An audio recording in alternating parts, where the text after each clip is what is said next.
Hello everyone! Welcome back sa aking channel at ngayon magluluto po tayo ng chicken caldereta with peanut butter. At ito po ang ating mga ingredients. Chicken,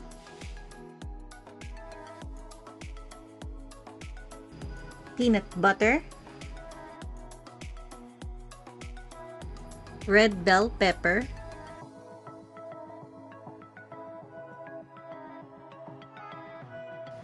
onion, red chili or siling labuyo, garlic, tomato sauce, and carrots and potatoes. So tara, simulan na natin ang pagluluto. Siyempre, kapag mainit na ang mantika, unahin igisa ang sibuyas. Dahil madaling masunog ang bawang, kaya unahin natin igisa ang sibuyas.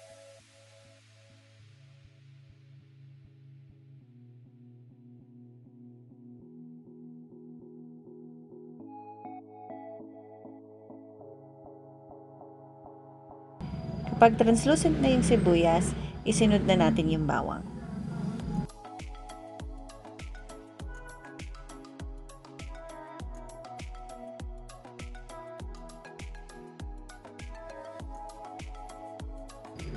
Kapag medyo golden brown naman na yung bawang, ihulog na natin ang manok.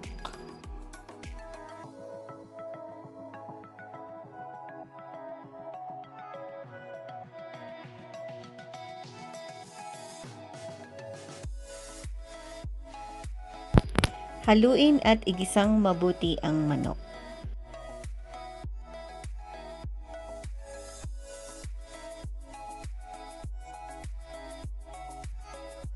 Lagyan ng konting asin at paminta.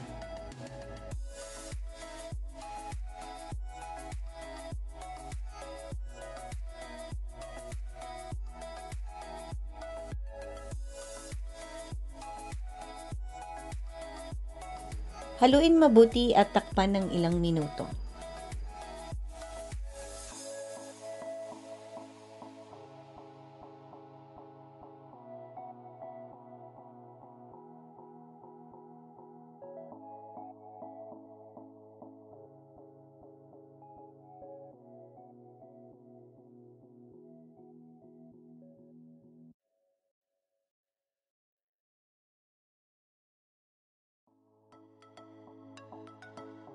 Yan, so kung mapapansin nyo, nagmantika na at lumabas na yung natural na katas ng manok. So, sa puntong to, pwede na natin ilagay ang tomato sauce.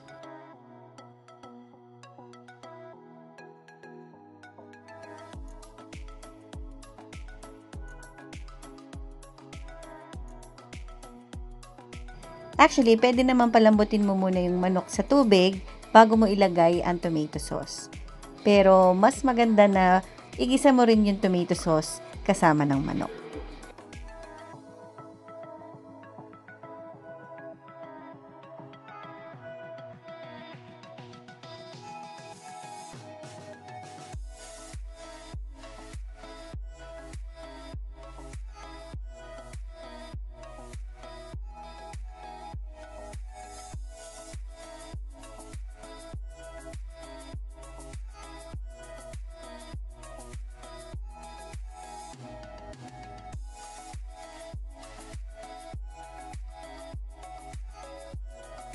Yan, after 1 to 2 minutes ng paggisa, pwede mo na siyang lagyan ng tubig.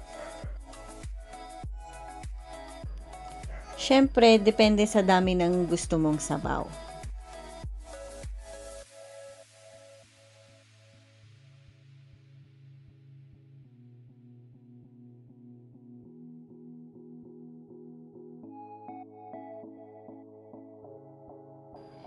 Isabay mo na rin palambutin ang carrot at ang patatas.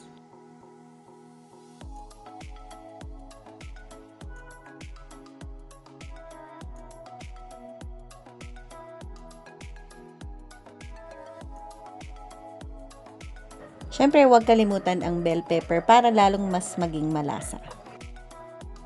So, tatakpan lang natin siya at pakukuliin ng 5 to 10 minutes bago natin siya haluin.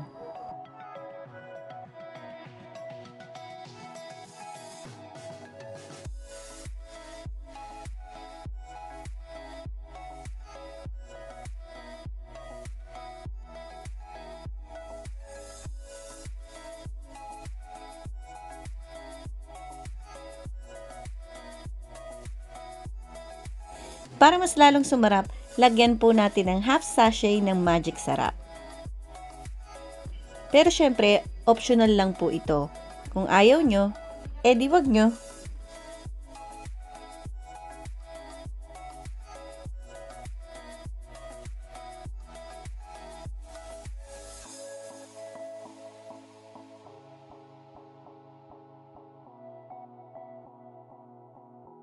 Kapag sa tingin nyo medyo malambot na yung manok at na-absorb na yung tubig, pwede nyo nang lagyan ng peanut butter. Yan, so lagyan po natin ng 1 kutsarang peanut butter. Normally, liver spread po yung ginagamit sa kaldereta para maging creamy. Pero sa videong ito, peanut butter po yung gagamitin natin.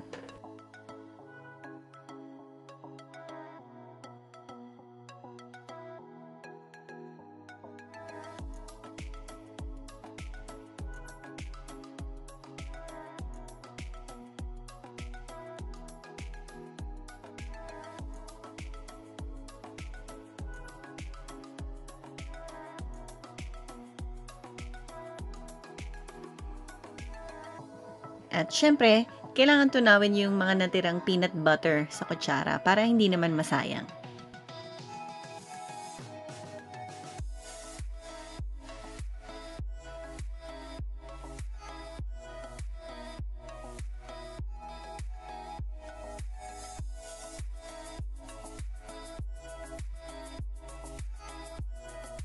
Yan, so kung napapansin nyo, nag-iba na yung kulay ng sauce at medyo naging creamy na siya. So at this point, pwede na natin siyang lagyan ng asukal.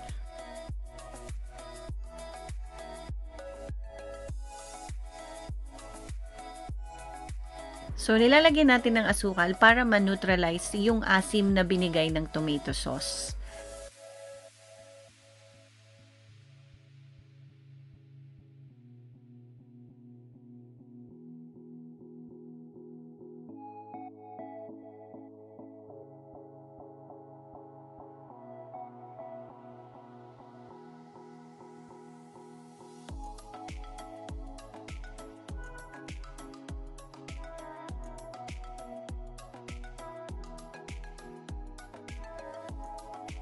And syempre, dapat maanghang kasi kaldereta. So, ilagay na natin ang mga sili.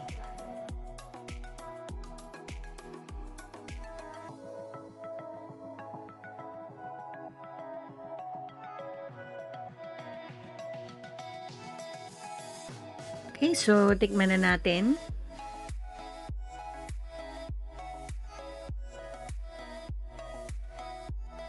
Dagdagan ng asin at paminta depende sa panlasa.